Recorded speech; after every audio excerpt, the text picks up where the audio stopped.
जो आदिवासी का 1951 तक आदिवासी का धर्म कोड था, धर्म कॉलम था। फिर 1961 के जनगणने के बाद उसको हटा दिया गया। वही धर्म कोड धर्म कॉलम की मांग के लिए आज हम चिंतन मंथन करने के लिए आज जंतर मंतर पे आए, क्योंकि आदिवासी का जो धर्म कॉलम हटने के बाद आदिवासी हिंदू, क्रिश्चियन, मुस्लिम, सिख, जैन इस संस्कृति को मानने लगा। इसका फायदा बीजेपी आरएसएस ने इसका गैर फायदा करके इसका फायदा करने के लिए डीलिस्टिंग नाम लाया। आदिवासी का धर्म परिवर्तन बोला, लेकिन संविधान में लिखा है आदिवासी किसी धर्म को मान सकता है, लेकिन आदिवासी का संस्कृति को कोई मान नहीं सकता। लेकिन ये डीलिस्टिंग के नाम पे ये बीजेपी आरएसएस आदिवासी के टुकड़े कर रहे हैं। वो बोलते क्रिश्चियन, मुस्लिम, जैन, सिख, इसमें जो आदिवासी संस्कृति मानते हैं उसका डीलिस्टिंग होना चाहिए, ऐसा अमित शाह और मोदी जी और आरएसएस बीजेपी बोलती। तो फिर भारत का सुप्रीम कोर्ट बोलता है कि आदिवासी हिंदू नहीं, आदिवासी क्रिश्चियन नहीं, आदिवासी सिख नहीं, आदिवासी ईसाई नहीं, आदिवासी जैन नहीं, आदिवासी का कोई धर्म नहीं। संविधान में भी लिखा है आदिवासी को हिंदू कोड भी लागू नहीं सकता, आदिवासी को कोई कोड भी लागू नहीं सकता, क्योंकि आदिवासी की स्वतंत्र पहचान है, आदि धर्म, आदि संस्कृति, आदिवासी प्रकृति पूजक है, इस देश का मालिक है। लेकिन आज हम माननीय महामहिम राष्ट्रपति महोदय को इस चिंतन मंथन के माध्यम से ये मांग कर रहे हैं कि आप भी आदिवासी हो, आदिवासी की बात रख के आपके सामने बात रखने के लिए आए। हम इस बात को आप सामने रख के हमारा धर्म कॉलम दीजिए, नहीं तो कुछ दिनों में, आज तो ये झांकी दिल्ली में हम आएंगे और ये मोदी जी और अमित शाह के छाती पे बैठ के लाखों से संख्या से आएंगे और हमारा धर्म कोड ले लेंगे। मानव सभ्यता का जो है नींव जो कहा जाता है वो आदिवासी है, लेकिन अभी करोड़ों की संख्या में आबादी है, फिर भी जो विकास के धारा से इतना छूटे क्यों रह गए, क्या कारण है? अभी 20 करोड़ आदिवासी है इस देश में, लेकिन वो आदिवासी के स्वतंत्र जनगणना में धर्म कॉलम नहीं होने से उनकी जनसंख्या नहीं दिख रही। इसलिए आदिवासी की जल जंगल जमीन बचेगी आदिवासी धर्म कोड मिलने के माध्यम से। आदिवासी का एजुकेशन, राजनीतिक आरक्षण, शैक्षणिक आरक्षण, नौकरी का आरक्षण, ये आदिवासी का इस जनगणना के माध्यम से बचेगा। आदिवासी का स्वतंत्र धर्म कोड नहीं मिलेगा तो आदिवासी अलग अलग संस्कृति, अलग अलग धर्म को मानने के बाद ये डीलिस्टिंग करके आदिवासी खत्म करेंगे। इनको डीलिस्टिंग करना है तो जो हमें वनवासी बोलते हैं उनका डीलिस्टिंग करो। जो वनवासी सनातनी, हिंदू, क्रिश्चियन, सिख, जैन, इनका डीलिस्टिंग करो। और जो आदिवासी लड़की गैर आदिवासी शादी करते हैं उसका आरक्षण का गैर फायदा लेके जो गैर आदिवासी लोग उनके नाम पे आदिवासी की जमीन लेते हैं, राजनीतिक फायदा उठाते, शैक्षणिक नौकरी का फायदा उठाते, वो लड़की का डीलिस्टिंग होना चाहिए। जो लड़की गैर आदिवासी शादी करेगी उसका एसटी प्रमाण पत्र सरकार के पास जमा होना चाहिए और सर्टिफिकेट, बॉन्ड, 100 रुपए का बॉन्ड पे लिख के देना चाहिए, मैं आदिवासी का आरक्षण का लाभ नहीं लूंगी। इसका डीलिस्टिंग होना चाहिए। इसलिए ये डीलिस्टिंग की बात मत करो हमसे, मोदी जी, अमित शाह।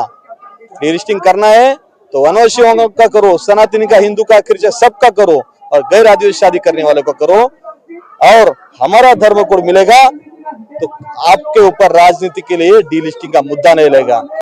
ये डीलिस्टिंग का मुद्दे के ऊपर ये बीजेपी सरकार, मोदी जी, अमित शाह ये राजनीति कर रहे हैं और हमें वनवासी बोल के एक गाली दे रहा है।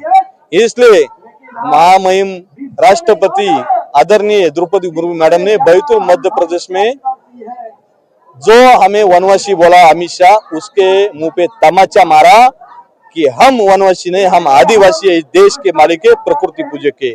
इसके माध्यम से अमित शाह ने सुधरना चाहिए, आरएसएस बीजेपी सरकार ने सुधरना चाहिए।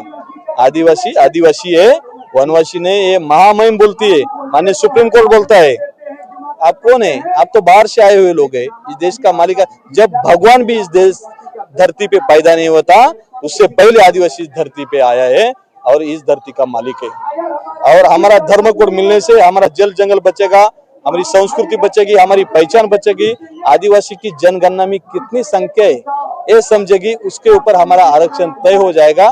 हमारा आरक्षण का परसेंटेज भी बढ़ सकता है, हमारा राजनीतिक फायदा होगा, शैक्षिक व नौकरी का फायदा होगा। इसलिए हम हमारा हक मांग रहे, हम किसी से भीख नहीं मांग रहे। जो 1961 का 1951 तक जो हमारा आदिवासी धर्म धर्म कोड था, वही हम मांग रहे, हम आपसे भीख नहीं मांग रहे। इसलिए हमारी मांग को पूरी करो। आगे जो आंदोलन की रूपरेखा है, क्योंकि आपने चैलेंज तो कर ही दिया है अमित शाह, नरेंद्र मोदी जी को कि दिल्ली में आप ईंट से ईंट बजाने के लिए तैयार है, क्योंकि ऐसे आसानी से तो ये मानेंगे नहीं। तो आगे आंदोलन कैसे करेंगे, क्या रूपरेखा है, क्या दिमाग में चल रहा है आपके? अब ये चिंतन मंथन है। आज हमने महाराष्ट्र में एक प्रोग्राम किया धर्म कोड का, वेस्ट बंगाल आसनसोल में प्रोग्राम किया, हर स्टेट में हमारा प्रोग्राम चल रहा है धर्म कोड का। हर राज्य में जाके समाज को जागरूकता लाने का काम कर रहे हैं।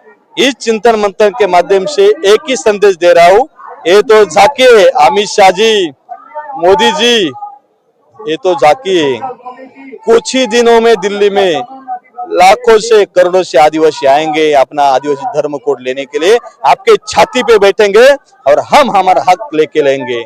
हम भीख नहीं मांग रहे, हमारा पुराना 1951 का जो आदिवासी धर्म कोड था वही मांग रहे। इसलिए आदिवासी के खिलाफ वही भी टिप्पणी मत करो, आदिवासी के साथ खड़ा रहो, आदिवासी को न्याय दो, नहीं तो आने वाले चुनाव में आदिवासी आपको पूरा देश से, आदिवासी क्षेत्र से ये आरएसएस, बीजेपी, मोदी, अमित शाह को हद पार करेगा। आदिवासी क्षेत्र में किसी नेता या पार्टी को किसी को घुसने नहीं देंगे। लकी बाबू जी, ये जो लगातार जैसे सरना आंदोलन चला था, सरना के लिए मान्यता हुई, बहुत सारे अलग अलग आदिवासी गुट हैं जो अलग अलग तरह से अपने तरह से धर्मों की पूजा करते हैं, उनमें भी विविधता है। तो कैसे आप इतने सारे लोगों को एक मंच पर लाएंगे, क्योंकि ये ऑलरेडी थोड़ा सा समाज में भी ऐसा है ना, डाइवर्सिटी है, आदिवासियों में भी बहुत डाइवर्सिटी है, और आप एक कॉलम मांग लेंगे तो उसको कैसे इम्प्लीमेंट होगा, कुछ अप्रूव बताइए। सरना मांगेंगे तो सिर्फ कुछ ही लोगों के लिए रहेगा, इसलिए आदिवासी मांगेंगे तो पूरा देश का। अच्छा, आदिवासी सिर्फ नाम से ट्राइबल लिखा होगा धर्म। हाँ, अच्छा, ये कहना चाह रहे हैं। हाँ, तो आदिवासी चाहिए, क्योंकि देश का आदिवासी एक तीर एक कमान, सर्व आदिवासी एक समान। इसके माध्यम से एकजुट रहेगा, एक साथ रहेगा और अपनी पहचान को जिंदा रहेगा। नहीं तो आदिवासी का धर्म कोड नहीं मिलेगा, वो अलग अलग हिंदू, मुस्लिम, सिख, ईसाई इसमें बटेगा और आदिवासी को खत्म करने का काम ये लोग करेंगे। इसलिए हम न बटेंगे न कटेंगे, हम अभी एक साथ जुटेंगे, देश के आदिवासी एक हो।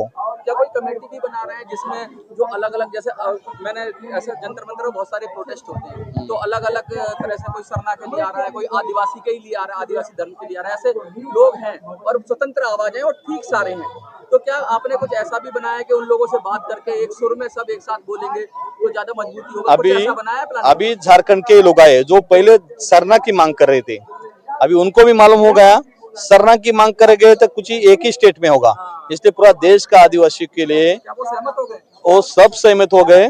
कुछ लोग है उसके ऊपर लोग राजनीति कर रहे हैं, इसलिए वो थोड़े ये कर रहे हैं, लेकिन देश का आदिवासी आज जंतर मंथन पे प्रमुख पदाधिकारी आए, कार्यकर्ता आए, इसके माध्यम से अगली रणनीति हम तय करने वाले हैं।